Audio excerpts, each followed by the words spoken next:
અમર ચિત્રકથા. રામાયણ. સુંદર હરણ મેળવવા ગયેલા રામની મદદ માટે સીતાએ લક્ષ્મણને પણ મોકલ્યા અને લક્ષ્મણ કચવાતા મને સીતાને પર્ણકુટીમાં મૂકી રામની પાછળ ગયા. પછી રાવણે વિચાર્યું, સરસ, હવે તે એકલી પડશે. મારીચે તેની કામગીરી સરસ રીતે બજાવી છે. પછી રાવણ સાધુના વેશમાં સીતા પાસે ગયો. સન્નારી, તમે અહીં એકલા રહો છો, રાક્ષસો અને જંગલી પ્રાણીઓથી ભરેલા જંગલમાં? સીતાએ તેને પગ ધોવા પાણી અને ખાવા માટે ફળ આપ્યા. બોલ્યા, મારા પતિ રામ મારે માટે હરણ લાવવા ગયા છે. તેઓ હમણાં આવી પહોંચશે. સીતા, હું રાવણ છું, રાક્ષસોનો રાજા. રામને ભૂલી જા અને મારા મહાન રાજ્ય લંકામાં ચાલ મારી સાથે. હું તને મારી રાણી બનાવીશ. સીતા બોલ્યા, હું રામની સહચારિણી છું, દુષ્ટ. મને તારી સાથે લઈ જવી એ તારા પોશાકમાં જલતી જ્વાલાઓને લઈ જવા જેવું થશે. રાવણ બોલ્યો, રામ દ્વંદ્વમાં મારાથી ક્યાંય ઉતરતો છે. મને સ્વામી તરીકે સ્વીકારી લે. ઓ રાક્ષસ, પતિવ્રતા નારીનું અપમાન કરનારે અમૃતનું પાન કર્યું હશે ને, તોય તે મોતના પંજામાંથી નહીં ઉગરે. તે મારી વીરતા વિશે સાંભળ્યું નથી? હું પૃથ્વીને ઉપાડી શકું છું, સૂર્યને વિંધી શકું છું અને ખુદ મૃત્યુ સાથે દ્વંદ્વ કરીને તેનોય નાશ કરી શકું છું. સીતાના સૌંદર્યથી અંધ થયેલા અને તેના ઇનકારથી ઉશ્કેરાયેલા રાવણે અસલી રૂપ ધારણ કર્યું અને સીતાને પર્ણકુટીમાંથી ખેંચી કાઢી. ત્રણેય વિશ્વમાં વિખ્યાત એવા મહાબળવાન સ્વામીને શરણે થા. હે રામ, રામ! રાવણે સીતાને રથમાં બેસાડી રથને પવન વેગે લંકા તરફ દોડાવી મૂક્યો.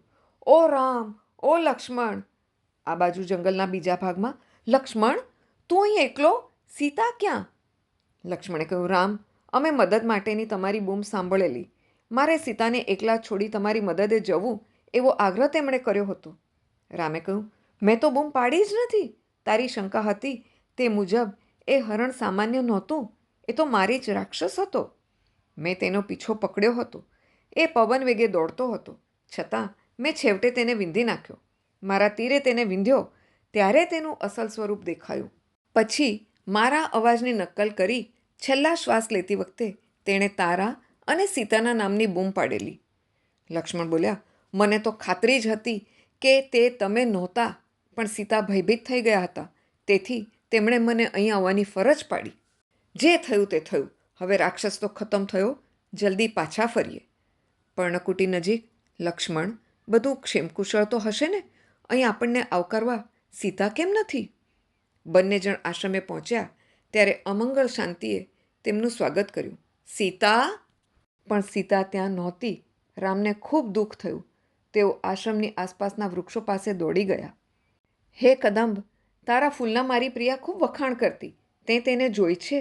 કહે જોઈએ, તે ક્યાં છે? અશોક, તલ, શાલ, વિશાલ, બકુલ, ચંદન, મારી સીતા ક્યાં છે? અચાનક, પ્રિયે, તું મારાથી દૂર કેમ જાય છે? મેં તને જોઈ લીધી છે. થોભી જા સીતા, મજાકની એ હદ હોય. મને દુઃખ થાય છે, તે તું જોતી નથી? પાછી આવ પ્રિયે. બીજી પળે, ના, એ તો ભ્રમણા હતી. મારી સીતા જીવતી નથી. લક્ષ્મણ બોલ્યા, ભાઈ, આટલા જલ્દી નિરાશ ન થઈ જાઓ. સીતા કદાચ જંગલમાં દૂર સુધી ગયા હશે અથવા નદીએ ગયા હશે. તેમણે ઘણા સમય સુધી શોધ ચલાવી, પણ તે નકામી ગઈ. રામ બોલ્યા, ઓ સીતા, હું વનવાસથી પાછો ફરીશ ત્યારે તારી ગેરહાજરી વિશે તારા પિતાને હું શો જવાબ દઈશ? હું પાછો નહીં આવું.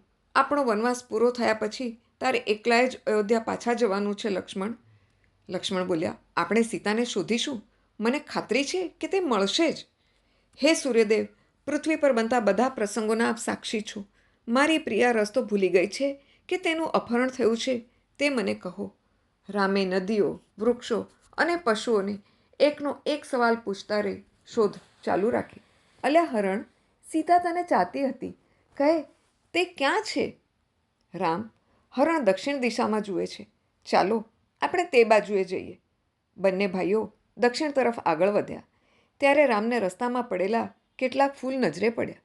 જો લક્ષ્મણ, આ તો મેં સીતા માટે વીણેલા તે જ ફૂલ છે. સૂર્ય, પૃથ્વી અને પવને તે મારે માટે જાળવી રાખ્યા છે. થોડે આગળ જતાં આ સીતાના પગલાં. પણ આ શું? આ રાક્ષસી પગલાં કોના? અને આ રહ્યા તેના કેટલાક આભૂષણો. ભાંગેલો રથ, ભાંગેલું બાણ, મરેલા ટટ્ટુ અને માર્યો ગયેલો સારથી. આ બધું શું છે? સીતાને માટે યુદ્ધ લડાયું હશે કે શું? બીજી પળે રામ અદમ્ય ગુસ્સાથી રાતા પીળા થઈ ગયા. મારી પ્રિયાને મારી પાસેથી ઉઠાવી જવાય છે. દેવો, મને સીતા ફરી નહીં સોંપો તો હું આખા વિશ્વનો નાશ કરી નાખીશ. રામ પોતાનું તીર છોડવાની તૈયારીમાં હતા ત્યાં તો થોભો! એક માણસના પાપને લીધે આખી દુનિયાનો નાશ ન કરો. તમને દુઃખ દેનારને શોધી કાઢી તેને શક્ય તે બધી શિક્ષા કરો, પણ નિર્દોષ જીવોને જતા કરો. પછી શાંત પડેલા રામે તીર ઉતારી લીધું અને આગળ વધવા માંડ્યું. અચાનક પેલો રાક્ષસ એ રહ્યો ગીધના રૂપમાં. મારી પ્રિયાને મારી નાખ્યા પછી હવે આરામ કરે છે. દુષ્ટ, હું તને જીવતો નહીં રહેવા દઉં. એટલામાં તેઓ ચકિત થઈને અટક્યા. આ તો જટાયુ છે, તેને ઈજા થઈ છે. તેણે કહ્યું, હે રામ, મેં રાવણને સીતાને ઉઠાવી જતો જોયો. મેં તેના સારથીને અને ટટ્ટુને માર્યા અને રથને તોડી નાખ્યો. પછી રાવણ સીતાને લઈને જમીન પર કૂદી પડ્યો. સીતાને ધરતી પર છોડીને રાવણ ફરી આકાશમાં ઉડ્યો. બેટા, તું સલામત સ્થળે નાસી છૂટ. હું આ દુષ્ટને જોઈ લઉં છું. પણ રાવણે મારી પાંખો અને પંજા કાપી નાખ્યા. હું લોહી નીકળતો પડ્યો ત્યારે સીતા મારી પાસે દોડી આવ્યા. નિસાસો નાખીને જટાયુએ બાકીની વાત પૂરી કરી. ત્યાં તો રાવણે આવી સીતાને પકડ્યા અને તેમને દક્ષિણ દિશા તરફ લઈ ગયો. રામ પૂછે છે, જટાયુ, એ રાવણ કોણ છે? માંડ માંડ શ્વાસ લેતાં જટાયુએ તૂટક તૂટક વાત કરી. રાવણ વિશ્રવનો પુત્ર અને રાક્ષસોનો રાજા છે. બોલો, આગળ બોલો. પણ જટાયુનો શ્વાસ બંધ પડી ગયો હતો. જટાયુના મરણથી રામને ખૂબ દુઃખ થયું. હે પક્ષી શ્રેષ્ઠ, હું તમને નમન કરું છું. તમને મારા સ્વર્ગસ્થ પિતા જેટલા જ પૂજ્ય લેખું છું. એ ઉમદા પંખીનો અંતિમ વિધિ કર્યા પછી બંને ભાઈઓએ સીતાની શોધ ફરી આદરી. તેઓ ક્રૌંચ વનમાં પ્રવેશ્યા ત્યારે એક રાક્ષસે તેમને ઝડપી લીધા. રામ, આપણે આ રાક્ષસના પંજામાંથી કેમ છટકીશું? રાક્ષસે તેમને ગળી જવા પોતાનું મોઢું ઉઘાડ્યું ત્યારે બંને કુંવરે તેનો હાથ કાપી નાખ્યો. તેઓ છટકવાની તૈયારીમાં હતા ત્યાં તો રાક્ષસે કહેવા માંડ્યું, વીર ભાઈઓ, મને હાલને હાલ બાળી નાખો તો હું તમને મદદ કરી શકું. તેમણે રાક્ષસને અગ્નિદાહ દીધો એટલે જ્વાળામાંથી એક સુંદર રૂપ પ્રગટ થયું. હે રામ, મારું નામ કબંધ છે. એક શાપને લીધે હું ઘૃણાજનક શરીરવાળો બન્યો હતો. તેમાંથી તમે મને મુક્તિ અપાવી છે.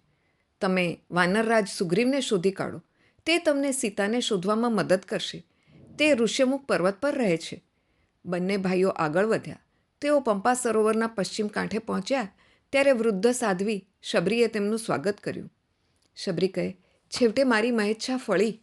હે રામ, હું માત્ર આ પળ માટે જ જીવી રહી હતી. કૃપા કરી આપને માટે મેં ભેગા કરી રાખેલા ફળ આરોગો. રામ કહે, આના જેવું મીઠું ફળ દુનિયામાં બીજું કોઈ નથી. પછી તરત જ શબરી તેનો નશ્વર દેહ છોડી મોક્ષ પામી. રામ અને લક્ષ્મણ આગળ ચાલ્યા. તેમણે પંપા સરોવર પાર કર્યું. ઋષ્યમુખ પર્વત પાસે પહોંચતા એક સાધુ તેમને મળ્યો. પૂછે છે, તમે અહીંના અજાણ્યા લાગો છો. ક્યાંથી આવો છો તમે? અમે તેમને અચકાતા જોઈ સાધુએ કહ્યું, ગભરાશો નહીં. વાનર રાજા સુગ્રીવ આપની મિત્રતા ઈચ્છે છે. હું તેમનો મંત્રી હનુમાન છું. હનુમાનજી, અમે સુગ્રીવની વીરતાની વાતો સાંભળી છે. ખરેખર તો અમે તેમને જ શોધી રહ્યા છીએ. પછી લક્ષ્મણે હનુમાનને રામના વનવાસની અને સીતાના અપહરણની વાત કરી. મારા રાજા સુગ્રીવ પણ દેશવટો ભોગવે છે. તેમના ભાઈ વાલીએ તેમને વાનર રાજ્ય કિષ્કિંધામાંથી હાંકી કાઢવા ક્રૂરતા આચરી હતી. સુગ્રીવ આપની સાથે મિત્રતાના કરાર કરશે. પછી અસલ રૂપ ધારણ કરી હનુમાન તેમને ઊંચકીને સુગ્રીવ રહેતો હતો ત્યાં ઋષ્યમુખ પર્વત પર લઈ ગયા. હનુમાને રામની વાત કરી. પછી આપ મારી મિત્રતા ચાહો છો તે સાચે જ મારું સદભાગ્ય છે. રામ અને સુગ્રીવ અગ્નિની સાક્ષીએ મિત્રતાના બંધનમાં બંધાયા. હવે આપ મારા મિત્ર છો. સુખ અને દુઃખમાં આપણે એક રહીશું. સુગ્રીવ, તમારું રાજ્ય પાછું મેળવવામાં હું તમને મદદ કરીશ. રામ, આપના પત્નીને સ્વર્ગમાં કે પાતાળમાં છુપાવ્યા હશે તોય તેમને પાછા મેળવવામાં હું આપને મદદ કરીશ. અમે સીતાને ઉઠાવી જવાતા જોયા હતા. તેઓ આપના નામનો પોકાર કરતા હતા. તેમણે નીચે ફેંકેલા આ આભૂષણ અમે સાચવી રાખ્યા છે. તે મને જલ્દી દેખાડો, પ્રિય મિત્ર. સુગ્રીવ ગુફામાંથી સીતાના આભૂષણ પણ લઈ આવ્યો. રામે તે હળવેથી લીધા. ઓહ સીતા! તેમણે આભૂષણ લક્ષ્મણને બતાવ્યા. લક્ષ્મણ, તું સીતાના આભૂષણોને ઓળખતો નથી? હું કંકણ અને કુંડલ તો ઓળખતો નથી, પણ મેં તેમના માત્ર પગ જ પૂજ્યા હોવાથી તેમના નુપુરને ઓળખી શકું છું. પછી સુગ્રીવે તેના દુષ્ટ ભાઈ વાલીને લડવા માટે પડકાર ફેંક્યો. પહેલાં તો બુરી રીતે હાર પામ્યો હોવા છતાં રામ યોગ્ય સમયે પોતાને મદદ કરશે એવા વિશ્વાસ સાથે તે ફરી વાલી સાથે લડ્યું. રામના તીરે પોતાનું નિશાન સાધ્યું અને વાલી વિંધાઈ ગયો. રામે સુગ્રીવને કિષ્કિંધાની ગાદીએ ફરી બેસાડ્યો. કમનસીબે રામને મદદ કરવાની ફરજ વિસરી જઈને તે એશ આરામમાં પડી ગયો. પછી હનુમાને પોતાના રાજાને હળવો ઠપકો આપ્યો. હે રાજન, તમારી આ સમૃદ્ધિ રામને આભારી છે. તમારી પ્રતિજ્ઞા પાળો અને તેમની પત્ની શોધવામાં સહાય કરો. પસ્તાતા સુગ્રીવની ફરજની ભાવના જાગૃત થઈ. તેણે વાનરોની સભા બોલાવી. મારા વફાદાર સૈનિકો, તમે સીતાની શોધમાં ચારે બાજુ નીકળી પડો. આગળની કથા નેક્સ્ટ એપિસોડમાં. જય શ્રી રામ.